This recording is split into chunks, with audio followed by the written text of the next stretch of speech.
अस्सलामुअलैकुम फ्रेंड्स, ये second video है रिप्लेसमेंट एनालिसिस की, जिसमें हम देखेंगे कि अगर क्वेश्चन में सिर्फ एक ही इक्विपमेंट की सेल्स वैल्यू गिवन है तो आप इसको किस तरीके से सॉल्व करोगे। प्रीवियस वीडियो में हमने देखा था कि अगर दोनों इक्विपमेंट या मशीन्स की सेल्स वैल्यू गिवन हो तो हम किस तरीके से सॉल्व करते हैं। तो अब हम स्टार्ट करते हैं। क्वेश्चन में लिखा हुआ है the Everly equipment company purchase a machine 5 years ago at a cost of 90,000। मतलब कि ये ओल्ड मशीन की बात हो रही है। तो सबसे पहले हम क्या करेंगे, डेटा गैदर कर देंगे। ओल्ड मशीन की कॉस्ट थी $90,000। Machine had an expected life of 10 years। इसकी जो लाइफ है वो 10 years। और इस and it is been depreciated by the straight line method by 9,000 per year. मतलब इसकी जो डेप्रिसिएशन हुई है वो $9,000 से हुई है। 5 years अगो की बात कर रहे हैं तो इसका मतलब कि 10 years में से 5 years हमने यूज़ कर चुके हैं, तो इसका मतलब ये डेप्रिसिएशन भी 5 years की हो गई है। तो पर ईयर की जो डेप्रिसिएशन है वो 9,000 है। If the machine is not replace it can be sold for 10,000 eight the end of it's useful life. अच्छा, जब हम मशीन्स को बिल्कुल यूज़ कर लेते हैं तो उसकी जो बिल्कुल लास्ट में जो वैल्यू बचती है, सही है कि मतलब इतनी वैल्यू में तो ये जो मेरी मशीन है वो सेल हो जाएगी, तो उसको बोलते हैं हम सेल्वेज वैल्यू। तो ये कह रहे हैं कि अगर मशीन हम रिप्लेस नहीं करते, सही है, तो ये जो मशीन थी वो $10,000 में सेल हो सकती थी। $10,000।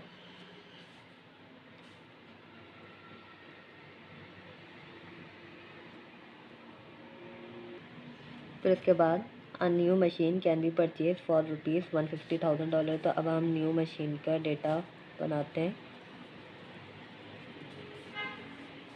इसकी कॉस्ट है $150,000 इंस्टॉलेशन कॉस्ट के साथ ड्यूरिंग इट्स 5 year लाइफ। मतलब इसकी जो लाइफ है वो 5 years की है। Sales are not expected to change at the end of the life. The machine is estimated to be worthless। मतलब इसकी कोई salvage value नहीं होगी। Maker's depreciation will be used and the machine will be depreciated over its 3 years life। तो इसकी जो depreciation है उसके रेट 3 years लास्ट लाइफ पे यूज़ किए हैं। 5 years economy. So the applicable depreciation rate 33%, 45, 15 और 7%। तो इसके रेट मैं लिख रही हूँ 33%, 45%, 15% एंड 7%।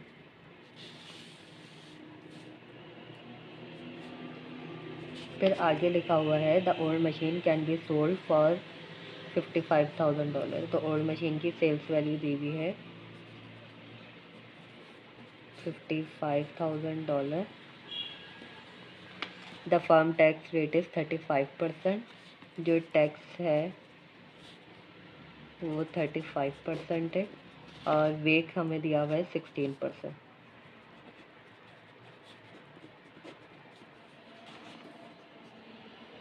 तो हमें यहाँ पे अब क्या क्या फाइंड करना है। If the new machine is purchase what is the amount of the initial cash flow at year. मतलब कि अगर आप जब नई मशीन परचेज़ करोगे तो आप का जो कैश फ्लो होगा ईयर 0 में, मतलब आपने इन्वेस्टमेंट कितनी की होगी इस मशीन पे। दूसरा क्वेश्चन है what is the incremental net cash flow what will occur at the end of year through 5 what is the NPV of this project. और हमें लास्ट में बताना है कि हमें ये मशीन रिप्लेस करनी चाहिए या नहीं करनी चाहिए। तो अब हम स्टार्ट करते हैं। जो हमारा पहला और फर्स्ट स्टेप होगा वो हमें डेप्रिसिएशन फाइंड करना है। Depreciation for both project year 1, 2, 3 and 4।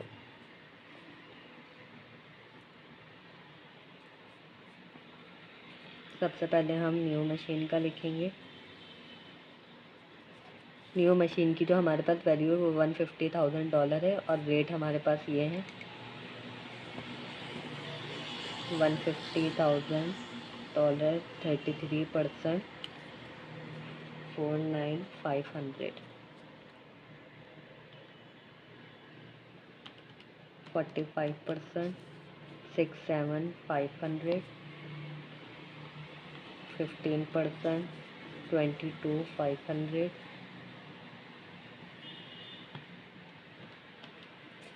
10,500। फिर हम क्या करेंगे, ओल्ड मशीन का डेप्रिसिएशन लिखेंगे। ओल्ड मशीन का जो डेप्रिसिएशन है वो हर ईयर हो रहा है $9,000। 9,000। अब इसका हम क्या करेंगे, डिफरेंस निकालेंगे।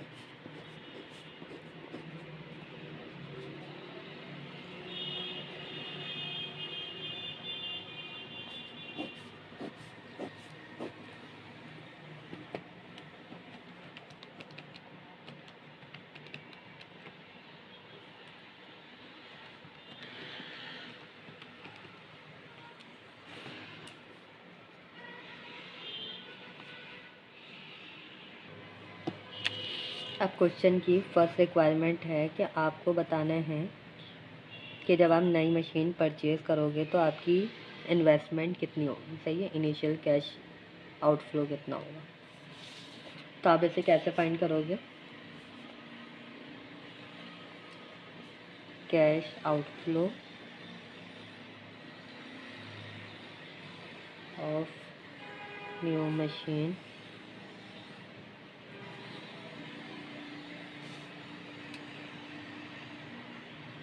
कॉस्ट ऑफ न्यू मशीन है $150,000, या मैं इसे इनिशियल कॉस्ट लिख देती हूँ $150,000। फिर आपको लिखनी है sales value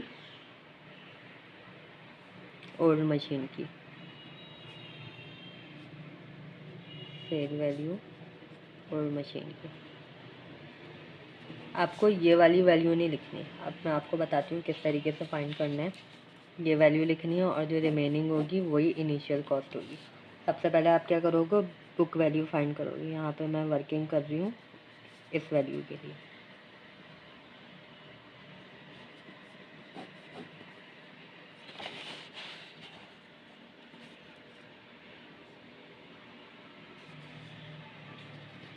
book value of old machine find करने के लिए आप देखोगे cost multiply by remaining life divided by useful life. तो ओल्ड मशीन की जो कॉस्ट थी वो $90,000 थी। लाइफ इसकी टोटल 10 ईयर्स थी। तो यहाँ पे मैं नीचे लिखूँगी 10 ईयर्स डिनोमिनेटर में, और रिमेनिंग लाइफ मतलब मैंने 5 ईयर्स इसको यूज़ कर लिया था। क्वेश्चन में लिखा हुआ है कि 5 ईयर्स अगो ये मशीन की ये कॉस्ट, मतलब 5 साल पहले ये मशीन ख़रीदी थी इतने की। तो इसका मतलब आपने 5 ईयर्स इसको यूज़ कर लिया। तो मैं यहाँ पे क्या लिखूँगी, 90,000 मल्टीप्लाई बाय रिमेनिंग लाइफ कितनी रह गई, 5। 10 में से 5 हमने यूज़ कर लिए।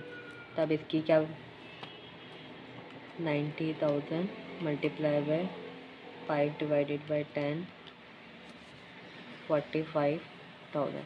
अब देखो बुक वैल्यू क्या होती है।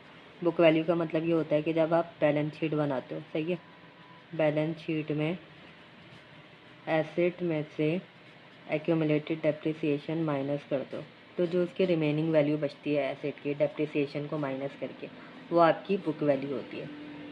मतलब कि अब आपकी एसेट जो है वो आपकी एसेट की बेसिकली वर्थ कितनी है, सही है। तो इस एसेट की जो वर्थ है वो $45,000 थी। ये आ गई बुक वैल्यू। और हमारे पास सेल्स वैल्यू हमारे पास कितनी गिवन थी, $55,000।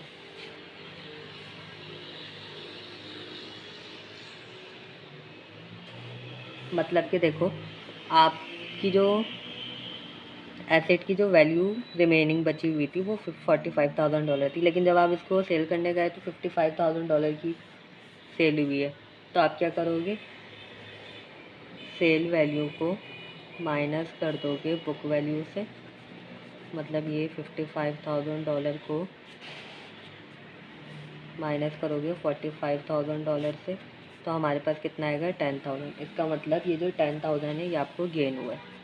अब देखो, जब गेन होता है तो उस पर टैक्स डिडक्ट होता है। जब भी प्रॉफिट होता है ना, आप टैक्स ज़रूर डिडक्ट होगा। तो टैक्स ऑन गेन 10,000, हमारे पास टैक्स कितना गिवन था 35%। तो 10,000 पे 35% टैक्स डिडक्ट होगा, तो हमारे पास कितना आएगा 3,500, ये टैक्स है।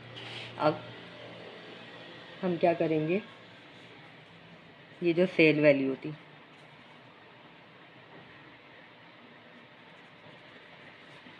उसमें से टैक्स माइनस कर देंगे, जो हमें इस गेन पे टैक्स देना है, टैक्स एक्सपेंस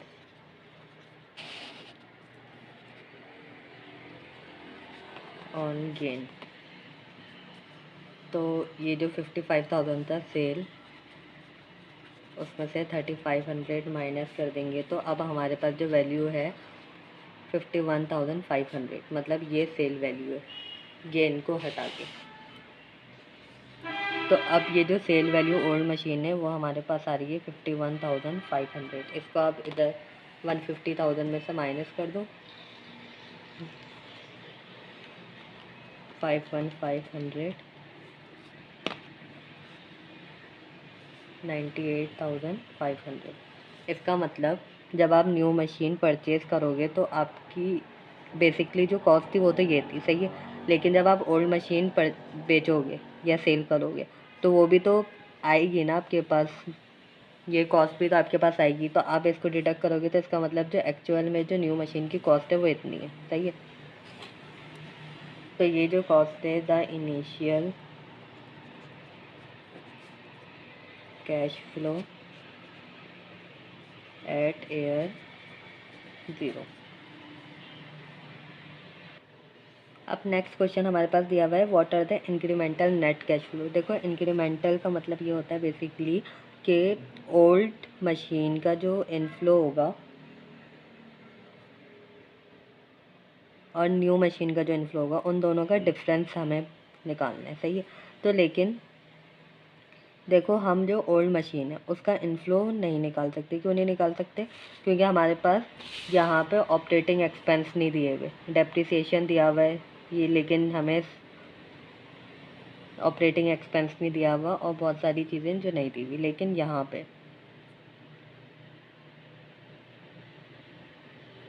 पे हमारे पास जो न्यू मशीन का जो ऑपरेटिंग एक्सपेंस था वो 50,000 हमारे पास यहाँ पे गिवन है। जो न्यू मशीन है उसका ऑपरेटिंग एक्सपेंस है 50,000। तो इसीलिए सिर्फ हम जो न्यू मशीन है उसका कैश इनफ्लो फाइंड करेंगे।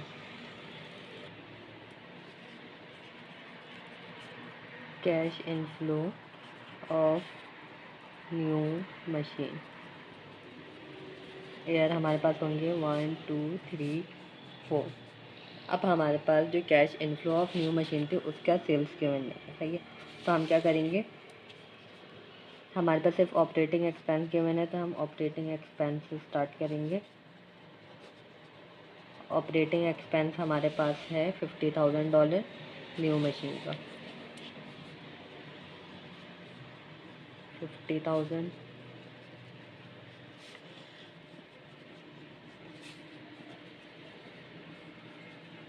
फिर उसके बाद हमारे पास है डेप्रिसिएशन।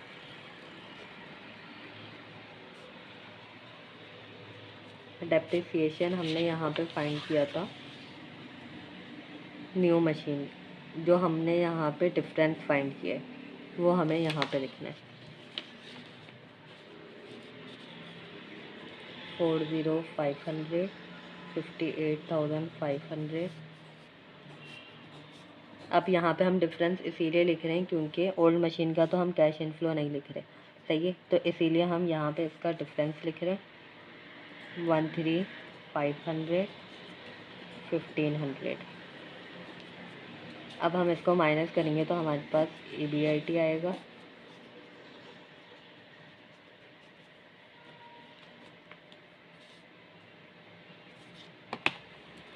इसका आंसर आएगा 9,500 8,500 36,500। इसका आएगा 48,500। देन हम टैक्स डिडक्ट करेंगे। टैक्स हमारे पास है 35%।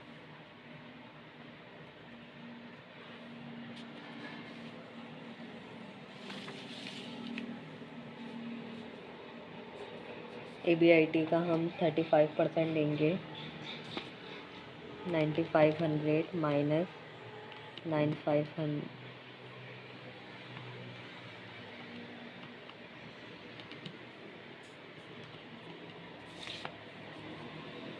3,325। अब हम टैक्स डिडक्ट करेंगे।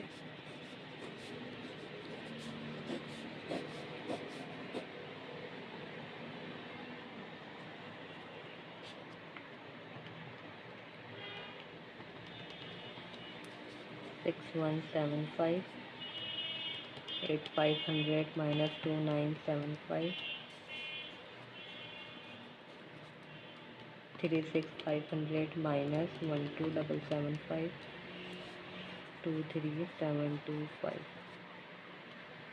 48,500 minus 16,975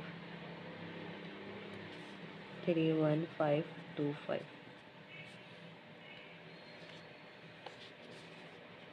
net operating profit after tax. अब हम क्या करेंगे, डेप्रिसिएशन दोबारा से ऐड कर लेंगे।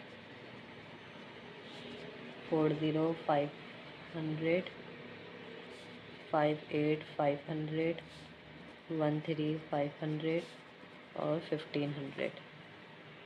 क्वेश्चन में देखो, during it 5 year life it will reduce cash operating expense by 58,000 per year. मैंने यहाँ पे 4 year का बनाया लेकिन 5 year का बनाना था। और दूसरा ये कि मुझे सिर्फ 4 years की रेट दिए हुए थे डेप्रिसिएशन के, और इन्होंने लास्ट में इन्होंने क्या कहा है, at the end of its useful life the machine is estimated to be worthless. तो इसका मतलब इस टोटली डेप्रिसिएट हो चुका है। तो जो लास्ट ईयर का जो डेप्रिसिएशन होगा वो न्यू मशीन का कितना होगा, ओल्ड 0 होगा, और ओल्ड मशीन का तो 9,000 ही होगा, सही है। तो आप 0 माइनस 9,000 करोगे तो माइनस 9,000 आंसर आएगा। अब मैं जो 5 year है उसका यहाँ पे बना रही हूँ। 5 year का जो ऑपरेटिंग एक्सपेंस है वो 50,000। डेप्रिसिएशन माइनस करोगे, चेंज इन डेप्रिसिएशन माइनस करोगे, माइनस का 9,000। एक माइनस तो यहाँ पे ऑलरेडी है, और दूसरा ये कि माइनस में आंसर आया तो माइनस माइनस प्लस हो जाएगा। फिर उसके बाद यहाँ पे क्या आएगा, 59,000 आंसर आएगा। फिर उसके बाद 59,000 पे आप टैक्स डिडक्ट करोगे 35% का, 20,650। फिर net operating profit after tax आ जाएगा। फिर आप डेप्रिसिएशन अगेन प्लस करोगे। यहाँ पे तो नेगेटिव में था लेकिन यहाँ पे प्लस का साइन है, सही है। तो प्लस माइनस कितना होगा, माइनस हो जाएगा।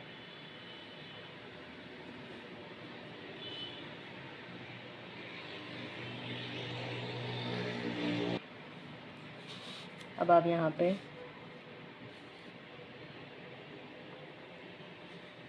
डेप्रिसिएशन माइनस होगा, फिर उसके बाद EBIT आएगा। EBIT में आप टैक्स माइनस करोगे 35% का, तो आपके पास net operating profit after tax आ जाएगा। फिर उसके बाद डेप्रिसिएशन प्लस करोगे, ये ऑलरेडी नेगेटिव में, प्लस माइनस माइनस हो जाएगा। 38,350 माइनस 9,000 तो आंसर आएगा आपके पास 29350।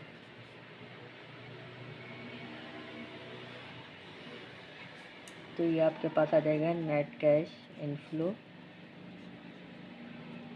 ये 5 वैल्यूज़ हैं, first year, second year, third year, fourth year और फिफ्थ ईयर की। अब लास्ट स्टेप आपको क्या करना है, इसकी एनपीवी निकालनी है। एनपीवी कैसे निकालोगे,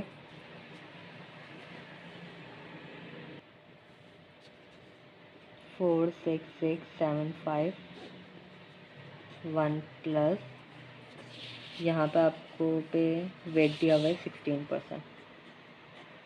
फर्स्ट ईयर के लिए power 1, 64025 1 + 16 power 2, 37225 1 + 16% power 3, 37225 1 + 16% power 4, then 3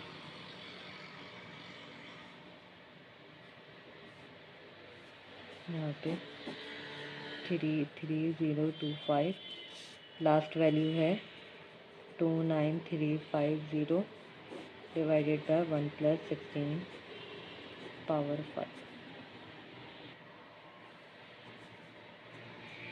इसकी वैल्यू आएगी 143879.8861। अब इसमें से आप माइनस कर दोगे जो आपने इन्वेस्टमेंट की थी।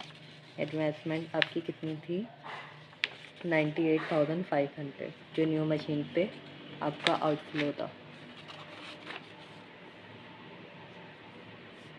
98,500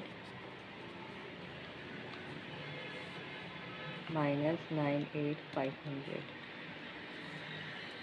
सर आएगा 45379.88। तो ये जो रिप्लेसमेंट है आपके लिए प्रॉफिटेबल है क्योंकि आंसर जो है पॉजिटिव में है। अच्छा, एक बात ये है कि अगर वैल्यूज़ थोड़ी सी आगे पीछे होती हैं तो ये मिस कैलकुलेशन हो सकती है, लेकिन जो मेथड है वो बिल्कुल यही है। Thank you.